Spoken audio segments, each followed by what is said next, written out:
Bismillahirrahmanirrahim. Assalamualaikum warahmatullahi wabarakatuh. Saya Safira Nurhaliza dari kelas X8A ingin menjelaskan mengenai materi konsep alam pikir manusia dan perkembangannya.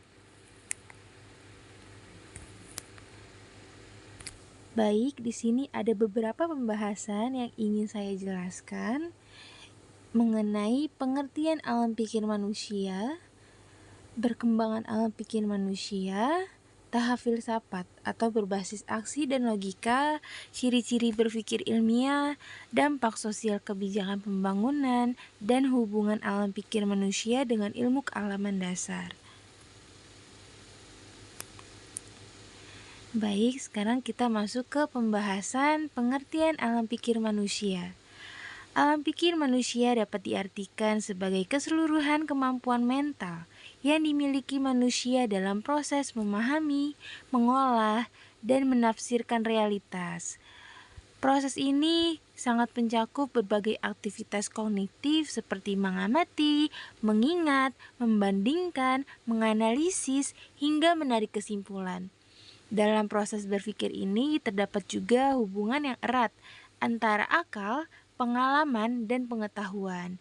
Akal sendiri berfungsi sebagai alat untuk menalar dan mengolah informasi, sedangkan pengalaman ini memberikan bahan atau data yang diperoleh melalui indera. Dan pengetahuan terbentuk dari hasil interaksi antara keduanya, antara akal dan pengalaman. Jadi, alam berpikir manusia ini juga dapat dipengaruhi oleh beberapa faktor. Faktornya seperti faktor lingkungan, budaya, dan pendidikan. Dengan demikian, alam pikir manusia merupakan fondasi utama dalam proses pembentukan pengetahuan.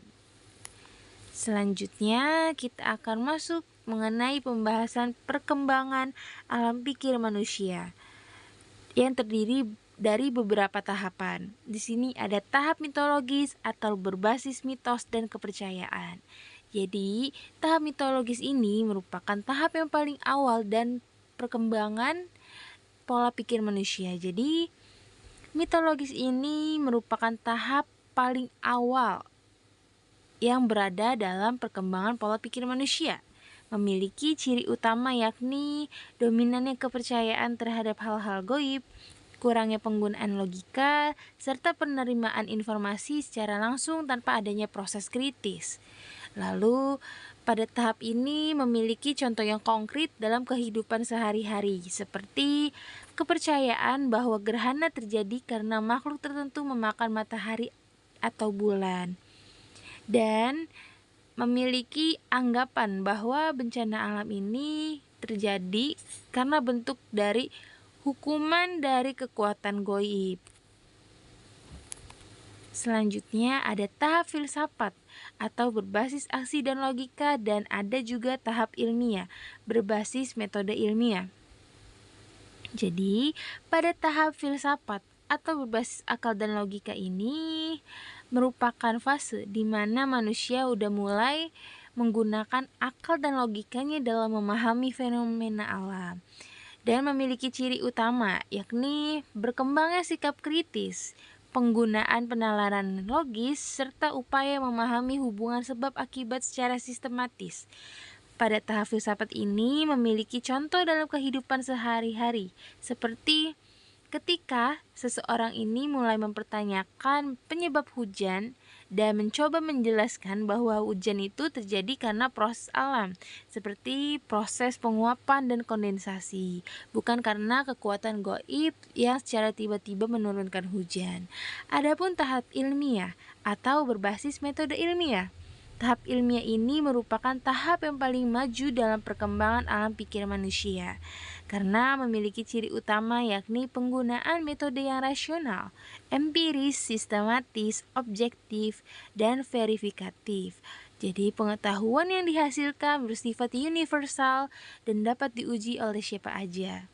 Serta pada tahapan ilmiah ini memiliki contoh yang konkret dalam kehidupan sehari-hari, seperti Penjelasan tentang gempa bumi melalui teori pergerakan lempengan tektonik atau pemanfaatan teknologi seperti prakiraan cuaca yang didasarkan pada data ilmiah. Baik, di sini ada ciri-ciri berpikir ilmiah. Di sini ada ciri berpikir ilmiah secara rasional atau berdasarkan logika, dan ada ciri berpikir ilmiah secara empiris berdasarkan fakta atau pengamatan.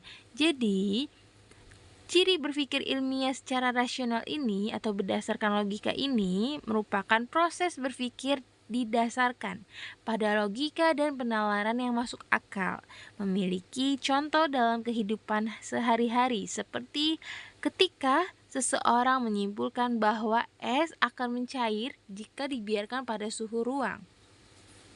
Dan pada ciri-ciri berpikir ilmiah secara empiris ini berarti bahwa pengetahuan ini diperoleh melalui pengalaman langsung atau hasil pengamatan. Fakta yang digunakan harus dapat dibuktikan melalui indera atau data yang valid. Pada ciri berpikir ilmiah ini memiliki contoh yang konkret, seperti ketika mahasiswa melakukan praktikum di laboratorium untuk mengamati reaksi kimia, kemudian dari hasil mengamati reaksi kimia ini, hasilnya dicatat sebagai pengamatan dan untuk memperoleh data. Selanjutnya di sini ada sistematis atau tersusun secara struktur atau secara teratur.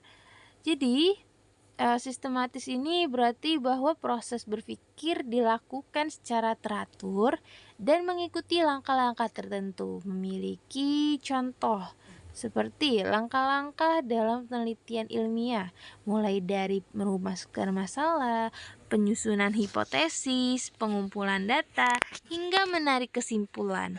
Adapun objektif tidak dipengaruhi opini pribadi. Jadi, objektif berarti bahwa kesimpulan yang diambil didasarkan pada fakta yang ada, bukan pada perasaan, prasangka, atau kepentingan pribadi.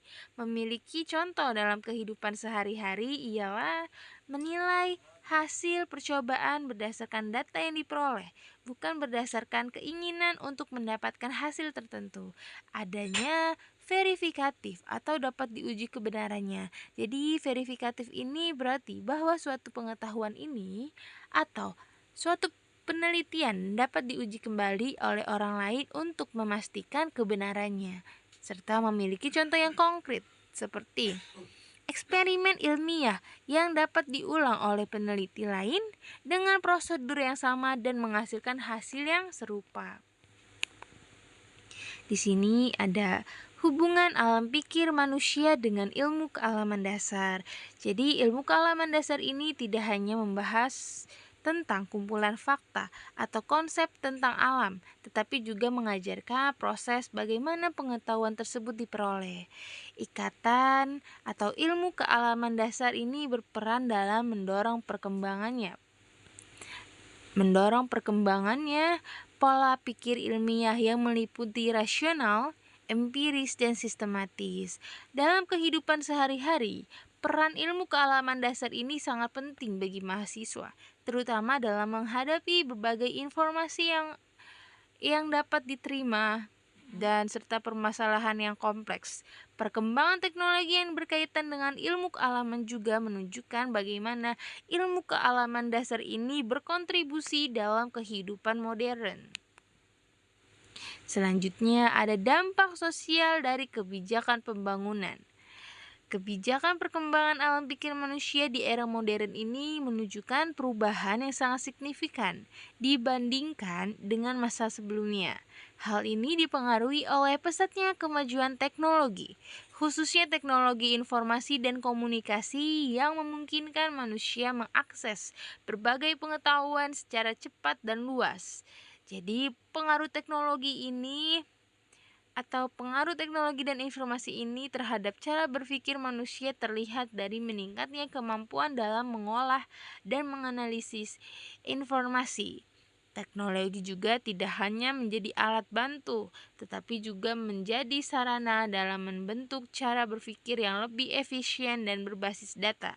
Dengan demikian, perkembangan alam pikir manusia di era modern ini tidak hanya ditandai oleh kemajuan teknologi, tetapi juga oleh meningkatnya tuntutan untuk berpikir kritis dan ilmiah. Baik, sekian presentasi yang saya dapat sampaikan. Kurang lebihnya mohon maaf. Wassalamualaikum warahmatullahi wabarakatuh.